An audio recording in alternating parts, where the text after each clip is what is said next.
अस्सलामुअलैकुम दोस्तों, इस्लामिक मसाइल ऑफ इंडिया में आपका खैर मकदम है। आज फिर हाजिर है एक अहम मसले को लेकर, ताकि आपके माइंड में अगर कोई डाउट है तो वो क्लियर हो जाए। तो मैं मुफ्ती साहब से सीधे मसले पर बात करता हूं।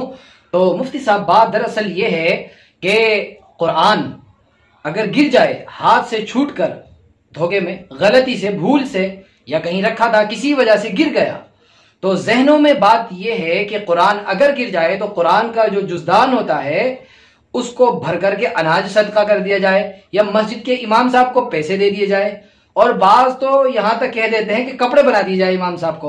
तो इसकी हकीकत क्या है, असल उसका कफारा क्या है अगर कुरान हाथ से छूट कर गिर जाए? इस्लामिक मसाइल ऑफ इंडिया हिंदुस्तान का एक मोतबर चैनल है। ऑनलाइन अपने सवालों का जवाब पाने के लिए इसको सब्सक्राइब करें और बेल आइकन को जरूर दबाएं। बिस्मिल्लाहिर्रहमानिर्रहीम।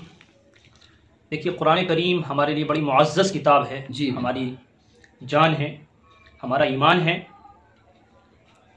लेकिन कभी कभी ऐसा होता है कि भूल चूक हो जाती है और उठाते हुए, पढ़ते हुए या उसको रखते हुए हाथ से कुरान करीम छूट करके गिर जाता है। तो जिसके बारे में मशहूर ये है कि जैसा आपने सवाल में बताया कि जुज़दान भरकर गेहूं देने से इसका कफ़ारा होता है, तो ऐसा तो कुछ नहीं है। इसके बारे में मसला ये है कि आप तौबा और इस्तिग़फ़ार कीजिए। देखिए, ये भूल और चूक है और शरीयत के अंदर भूल और चूक माफ़ होती है। अगर भूल चूक में ऐसा हो गया है तो इससे कुरान की बेहुरमती लाजिम नहीं आती कि आपने उसकी बेहुरमती की है।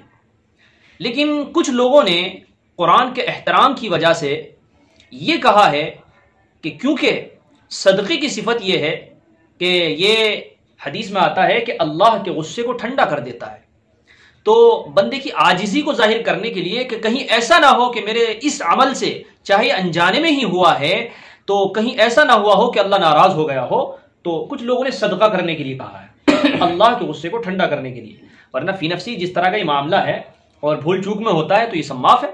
अल्लाह से तौबा इस्तिग़फ़ार करें, अल्लाह ताला माफ़ फरमाए, मुझसे भूल से और चूक से ये गलती हुई है और आप मुझे माफ़ फरमा दीजिए, इतना काफ़ी होता है। लेकिन ये अनाज भर कर देना, इमाम साहब को कपड़े बनाना, ये तमाम चीज़ें अवाम में फैली हुई हैं, इनकी कोई हकीकत नहीं है।